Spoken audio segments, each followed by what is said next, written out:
Bismillahirrahmanirrahim. Assalamualaikum warahmatullahi wabarakatuh. Selamat pagi dan salam sejahtera untuk kita semua. Bagaimana kabarnya teman-teman? Saya harap baik-baik saja. Nah, kelompok kami akan memaparkan suatu materi yang berjudul Analisis Varians Biaya Standar dan Anggaran Fleksibel. Nah, video ini merupakan satu tugasan yang merupakan ujian akhir semester dari mata kuliah Akuntansi Manajemen. Nah, sebelum itu teman-teman, izinkan saya memperkenalkan anggota dari tim kami. Yang pertama, saya sendiri, Nur Anissa, selaku moderator dan pembicara pertama. Yang kedua, ada Aisyah, selaku pembicara kedua. Nah, yang terakhir yaitu Ayu Afrilia, selaku pembicara terakhir. Nah, tanpa berlama-lama lagi, marilah kita langsung pada pemateri pertama. Kepadanya dipersilahkan. Nah, selanjutnya kita beralih pada materi pertama, yaitu konsep biaya standar. Standar dapat didefinisikan sebagai suatu patokan atau norma yang dapat digunakan sebagai pengukuran kinerja, di mana standar tersebut dapat berupa standar kuantitas atau standar biaya. Nah, teman-teman, standar kuantitas menunjukkan jumlah suatu elemen biaya seperti jam tenaga kerja atau standar bahan baku yang digunakan dalam pembuatan suatu unit produk untuk penyediaan jasa. Standar biaya menunjukkan jumlah biaya penggunaan waktu atau bahan yang akan terus terjadi. Standar ini dapat digunakan oleh manajemen untuk mengendalikan biaya melalui proses eliminasi pemborosan dan inefisiensi. Baiklah, dalam menetapkan suatu standar, faktor pertama yang perlu dipertimbangkan yaitu kapasitas faktor-faktor yang digunakan dalam proses produksi. Faktor kedua yaitu kondisi ekonomi makro yang mempengaruhi harga bahan baku, biaya tenaga kerja, biaya-biaya lain termasuk pengalaman masa lalu. Nah, hasil proyek tersebut disusun dalam suatu kartu biaya standar. Apa sih itu kartu biaya standar? Kartu biaya standar merupakan suatu daftar perinci yang memuat data tentang taksiran jumlah bahan, tenaga kerja, dan overhead yang akan digunakan untuk menghasilkan satu unit produk dikalikan dengan harga standar atau tarif yang telah ditetapkan untuk biaya elemen. Faktor-faktor yang perlu dipertimbangkan untuk menyusun sebuah kartu biaya standar meliputi 1. Data biaya yang diperoleh dari pengalaman masa lalu. 2. Kontrak kerja atau pemasakan barang yang telah disepakati. 3. Harga pasar barang dan jasa tenaga kerja saat ini. 4. Estimasi kondisi ekonomi yang akan berpengaruh pada realisasi anggaran. Nah, materi selanjutnya adalah analisis varians.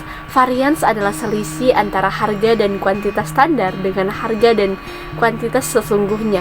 Selisih seperti ini merupakan hal yang biasa saja kejadiannya dalam pelaksanaan anggaran atau suatu standar. Makin banyak variabel yang mempengaruhi implementasi standar, maka makin besar kemungkinannya terjadi varians. Dalam anggaran overhead yang mengandung banyak faktor, taksiran selisih seperti ini sangat mungkin terjadi.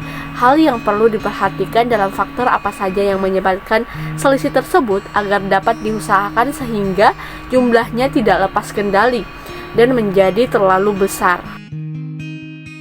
Selanjutnya, varian bahan baku. Selisih bahan baku merupakan selisih antara realisasi bahan pemakaian bahan baku dengan standar yang telah ditetapkan. Standar bahan baku biayanya dinyatakan dengan estimasi volume bahan baku dan biaya-biaya yang berhubungan dengan penggunaan bahan baku tersebut. Selisih bahan baku terdiri dari selisih harga dan selisih kuantitas. Nah, itulah pemaparan dari saya selaku pemateri pertama. Selanjutnya saya serahkan kepada Aisyah selaku pemateri kedua. Kepadanya dipersilahkan. Saya akan membawakan materi mengenai selisih tenaga kerja langsung. Selisih tenaga kerja langsung merupakan selisih antara realisasi pembayaran biaya tenaga kerja dengan standar yang ditetapkan. Selisih tarif tenaga kerja sama dengan jumlah jam sesungguhnya yang terpakai dikalikan dengan selisih antara tarif upah standar dengan tarif upah sesungguhnya. Selisih efisiensi dapat dipengaruhi oleh yang pertama, variasi jam kerja lembur, kedua, pengawasan absensi pegawai pada tiap workstation, ketiga, optimalisasi jadwal produksi yang memengaruhi jumlah jam tenaga kerja. Materi selanjutnya adalah selisih overhead pabrik. Selisih biaya overhead pabrik merupakan selisih antara biaya overhead pabrik sesungguhnya dengan biaya overhead standar yang dibebankan kedua produk. Variansi overhead dapat diidentifikasi dalam varians pembelajaran overhead dan varians volume overhead. Volume overhead variabel dapat disebabkan oleh yang pertama penggunaan kapasitas mesin tiap kelompok pekerjaan, kedua frekuensi pemeliharaan yang berhubungan dengan umur mesin-mesin yang digunakan dalam produksi, yang ketiga kepatuhan pegawai pada kebijakan penggunaan sumber daya pabrik secara produktif. Baik, itulah materi yang saya bawakan. Selanjutnya saya serahkan ke pembawa materi selanjutnya. Materi selanjutnya yaitu manfaat dan kelemahan biaya standar. Sebagai unsur dasar penyusunan anggaran serta sebagai alat perencanaan dan pengendalian manajemen, dapat memperoleh manfaat dari standar sebagai berikut. Yang pertama, dengan menggunakan standar, maka memungkinkan pula bagi manajemen untuk penggunaan konsep manajemen by exception. Yang kedua, memudahkan perencanaan kas dan persediaan. Yang ketiga, meningkatkan penghematan dan efisiensi. Yang keempat, dengan menggunakan grafik standar biaya dapat dibandingkan secara baik dengan realisasinya, sehingga manajemen dapat melakukan tindakan yang proaktif untuk menghindari fluktuasi biaya yang mengarah kepada efek yang tidak efisien. Yang kelima, lebih sederhana dan ekonomis dalam pengoperasian karena kontrol dilakukan atas dasar hitungan unit.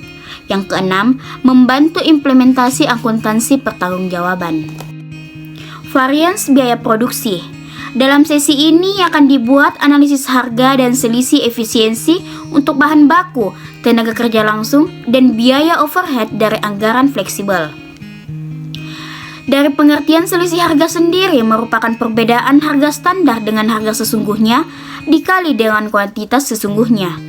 Sedangkan selisih efisiensi merupakan perbedaan kuantitas standar dengan kuantitas sesungguhnya dikali dengan harga standar. Pengukuran ini oleh pemakas sering sulit dibedakan dengan efektivitas yang merupakan ukuran pencapaian tingkat output dengan sedikit mengabaikan penggunaan input. Yang terakhir yaitu struktur laporan kinerja. Secara struktural, tahapan ini dapat dilakukan untuk mengevaluasi kinerja tiap level pusat pertanggungjawaban pada periode berjalan. Analisis pertanggungjawaban ini dapat dibuat berdasarkan prioritas untuk tiap varians yang dianggap signifikan. Dalam siklus anggaran, tahapan ini dapat dilakukan untuk mendapatkan umpan balik bagi perbaikan siklus anggaran pada periode berikutnya. Sekian pemaparan dari saya kembalikan kepada moderator.